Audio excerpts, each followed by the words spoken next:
Kan kemarin mediasi Ruben dan Wina itu kan gagal ya, karena tetap persyaratan jadwal ketemu itu tetap di tangan Wenda nih, nggak ketemu, mereka masuk pokok perkara. Nah, emang boleh ya salah satu dari prinsipal tuh dari ibu itu berhak gitu untuk menentukan waktu, memberikan waktu untuk seorang.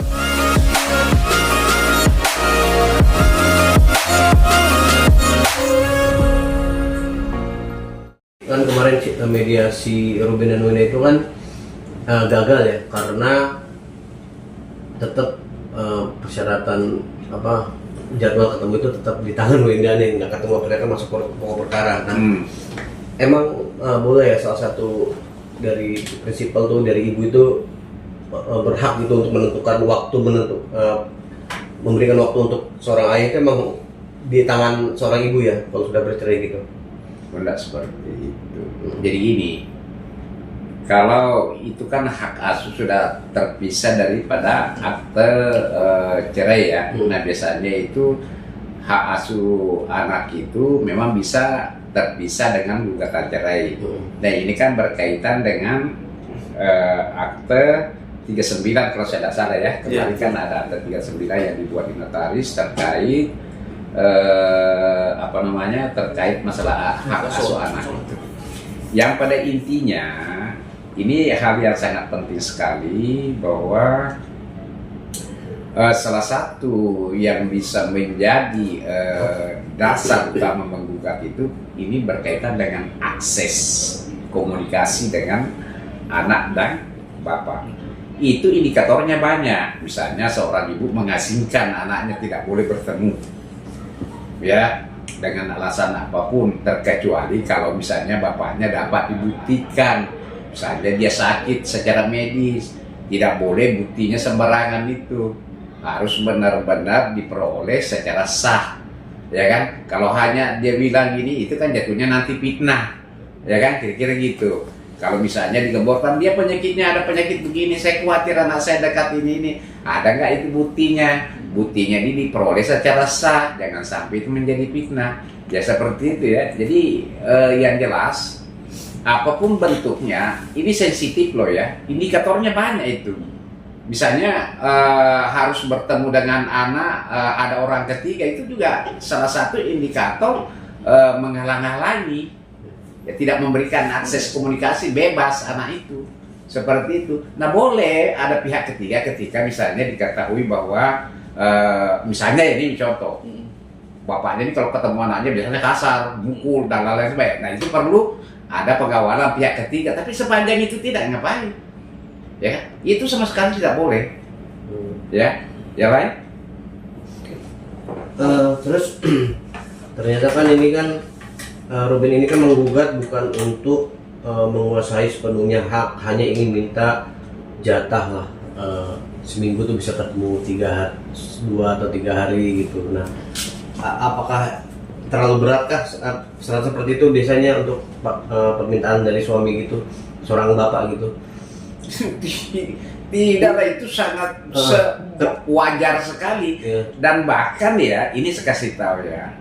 Nah, ketika misalnya memang itu ada indikasi ya, indikatornya ya, bahwa misalnya seorang ibu ini sakit berkepanjangan, apakah psikis, ya kan, ada immoral dan lain-lain sebagainya, ya kan, kasar, ataukah ada namanya mempekerjakan anak, eksploitasi itu indikatornya juga banyak, ya kan, misalnya anak lagi dibawa bekerja, ya kan, misalnya terkait masalah pekerjaannya, memamerkan anak dan lain-lain sebagainya dalam bentuk lift dan lain-lain sebagainya, itu juga masuk indikator eksploitasi anak. Ya coba tanyakan ahlinya, kenapa saya sampaikan begini? Karena kita ini pernah mengalami seperti itu, ya kan? Seperti itu, jadi kita pernah mengalami seperti itu, makanya kita bisa menyampaikan terkait masalah ini ya. Oke, Bang, Bang, ini kan sudah mulai arahnya pada akhirnya saya lihat kontak-kontakan personal antara Ruben dengan Sarwenda. Karena simpel ya Bang, ya kasih aja anaknya sesuai dengan keputusannya, tapi kan yang pihak sini punya alasan yang lain. Ini kan personal jadi Bang. Bisakah Ruben menggugat Samarinda secara personal Bang? Terkait masalah hak asuh. Iya. Ya, begini, itu kan sudah masuk materi ya.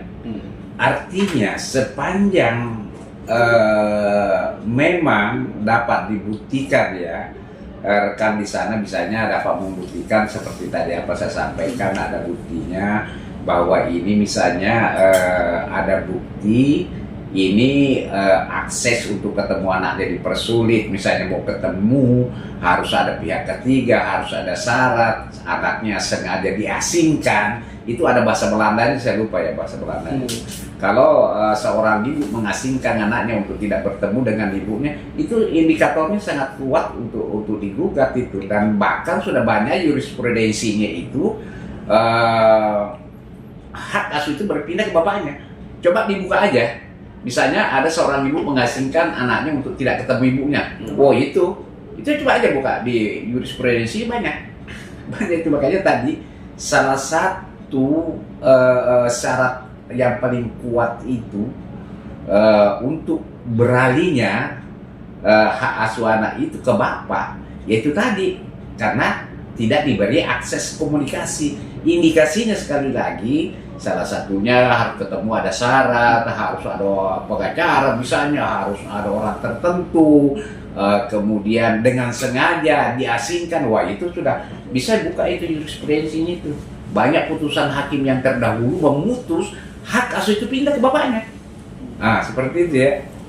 Bang, ini kan seperti Abang Andi juga tahu kalau pihak Ruben Onsu kemarin meminta audit nafkah. Dan sekarang pihak Samarinda meminta balik audit kesehatan, Bang. Apakah sepolemik itu hanya untuk meminta hak asuh anak gitu, Bang, memperebutkan hak asuh anak sampai seribet itu gitu, Bang? Sebentar aku jelasin dulu ya. Ini kan persoalan audit, ya kan? Artinya kalau audit itu ada yang menerima, ada yang menerima uang. Yang menerima uang ini secara hukum perdata maka dia wajib bertanggung jawab, ya kan?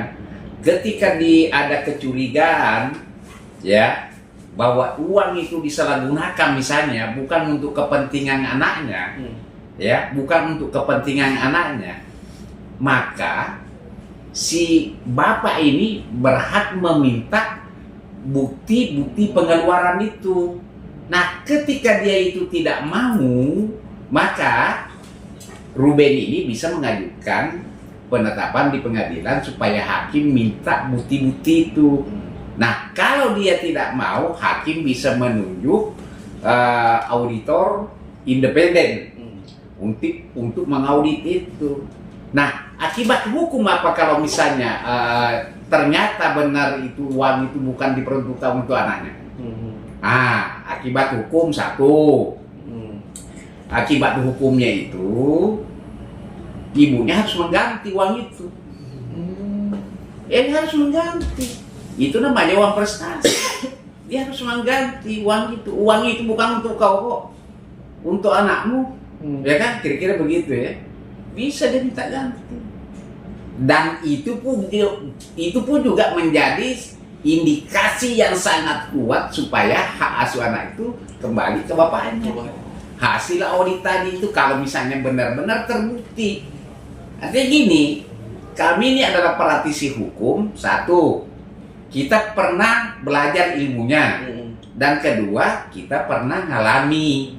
Kita pernah bersidang, kita pernah sebagai tergugat, pernah juga sebagai penggugat, pernah. Makanya pernah, itulah yang saya sampaikan. Kelirulah orang-orang kalau mengatakan bahwa audit itu tidak ada dasarnya. Nah, kalau misalnya dia mengaudit tentang misalnya penyakit dan lain sebagainya, lah itu kan masuk ke ranah pribadi orang, tidak ada kaitannya dengan pihak kedua. Dasarnya mau audit apa? Nah beda tadi, kalau masalah uang itu ada dua pihak di sini, ya kan? Dia menerima uang maka dia harus bertanggung jawab, ya kan? Taruhlah misalnya kita lucu-lucuan, memangnya Anda kasih penyakit dia, Anda mau audit dia harus bertanggung jawab atas penyakit itu sampai di mana penyakitmu, kan tidak bisa begitu. Ya, kira-kira gitulah, itulah gambaran. Oke, Ya, terus? berarti bisa dibilang audit pertama tidak pernah ada dalam hukum itu audit kesehatan. Yang kedua ini hanya ngada-ngada aja untuk mempersulit atau Iya, bagaimana caranya mau audit kesehatan ini? Ini kan kesehatan ini kan pribadi, tidak ada pihak lain di situ. Saya sakit-sakit sendiri, ya kan? Andai kata ada orang menitipkan sakit ke saya, sakitnya saya misalnya saya tidak pakai sehingga saya tidak parah. Diodol dong, kau ini kok tidak parah, kamu tidak mati-mati. Ya kan? Nah, kita audit dulu, ya kan? Nah, kira-kira gitu, ya kan? Nah, beda kalau tadi uang, Anda yang terima. Ya kan? Anda yang harus bertanggung jawab. Ya kan? Nah, itu kan uang untuk anak kamu misalnya. Tapi kau pakai pribadi, maka kau harus bertanggung jawab. Nah, ternyata nanti setelah diaudit, ternyata uang itu dipakai untuk pribadi misalnya kan, ini misalnya. Maka apa hukumnya yang bisa? Dia harus mengganti itu uang. Ya kan? Dan itu hasil audit itu ketika dia terbukti, maka itu adalah salah satu juga syarat utama hak asuh anak itu bisa pindah. Oke. Ya kan? Oke? Oke, berarti kalau memang pada akhirnya terbukti tidak sesuai hasil auditnya, Ruben berhak juga dong Bang untuk menggugat balik Bang. Karena kan ini selisih uang, apalagi kalau misalnya dikembalikan. Iya dong, jelas lah. Jelas, namanya dia punya tanggung jawab. Bahkan terindikasi ya, kalau benar-benar ada unsur sengaja, ya kan? Ini kan uang itu kan dititipkan untuk anaknya. Jadi begini, kalau penggelapan itu berpindahnya suatu barang itu bukan karena kejahatan. Contoh, misalnya saya titip HP saya ke Mas Imam. Mas Imam, ini HP saya. Berpindah atas dasar kesepakatan. Tapi ternyata HP saya Anda jual. Ya, nah itu baru ada pidana. Ini saya titip ini ya, untuk anak saya ya. Ternyata kepakai pribadi. Sebahagian atau keseluruhan itu pidana. Makanya implikasi hukumnya nanti bisa terjadi itu bisa pidana, bisa perdata. Ya itu kalau kita mengacu ke hukumnya. Ya karena setiap perjanjian itu Mas, ya. Ketika itu ada pelanggaran perbuatan melawan hukum secara perdata itu ada dua. Ada PMH, ya, atau ada uang prestasi. Tapi kalau persoalan masalah ini uang ini dititip itu rata-rata bisa saja PMH, karena itu bukan utang piutang. Ya kan? Ini uang ini dititipkan untuk anaknya, tapi dipakai belanja sendiri, dipergunakan untuk kepentingannya. Itu terindikasi bahwa ada dugaan penggelapan di situ ketika auditnya nanti terbukti. Nah pertanyaannya, bisa nggak Ruben audit? Sangat bisa dong, karena itu kan ada kesepakatan, ya kan? Ya harus dia siapa yang menerima duit, maka dia harus bertanggung jawab. Anda tidak mau tanggung jawab, saya daftarkan di pengadilan, minta penetapan supaya hakim yang minta kepada Anda tidak mau, hakim boleh, ya kan? Menunjuk auditor supaya audit itu. Bagaimana? Nah, ketika terbukti tadi itu 9, endingnya terbukti, ternyata uangnya misalnya dipergunakan secara pribadi, selesai itu. Apakah itu pidana? Apakah itu perdata? Nah, begini, dan di dalam ini juga kadang orang tidak keliru ini. Ketika dalam suatu peristiwa itu, terkadang orang mengatakan bahwa, wah, itu kan perdata bos. Tidak ada pidananya. Beda. Contoh, misalnya saya ini ditipu orang, ya kan? Saya laporkan polisi. Apanya yang saya laporkan? Perbuatan pidananya. Tapi dia kembalikan uang saya. Kalau misalnya dia tidak mau kembalikan uang saya kehilangan hak hukum perdata untuk menggugat dia tidak? Tidak. Saya tetap punya hak untuk menggugat dia. Bukan berarti setelah saya laporkan polisi uang saya hilang. Setelah terbukti pidananya enggak, justru sebaliknya. Makanya saya bilang dalam satu peristiwa itu bisa saja lebih daripada satu bidang-bidang hukum. Ada pidana, ada perdata, bisa saja ada PT UN-nya dan lain sebagainya. Bisa ada tindak pidana ekonomi lah, macam-macam. Namanya bidang-bidang hukum itu banyak.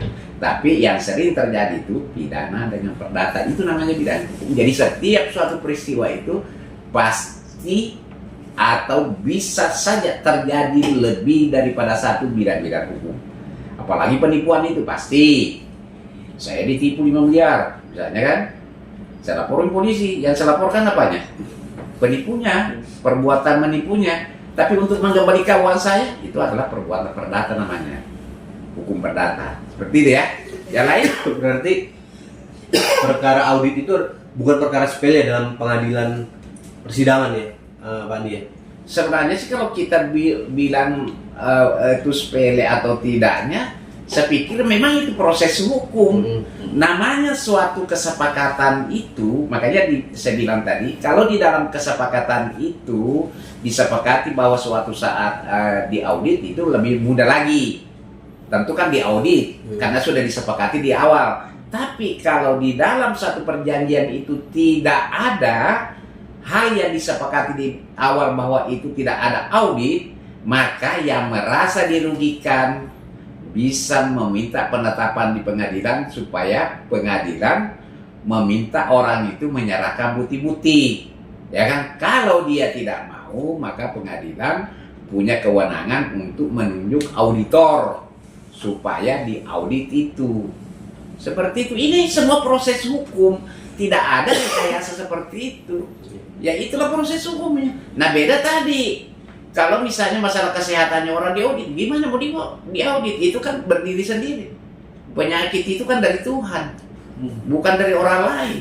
Kecuali kalau ini saya titip kau ini penyakit saya titipkan ya, biar kau cepat mati. Kok ternyata kau tidak mati, saya audit dulu lah. Kira-kira begitu. Ya seperti itu ya. Yang lain.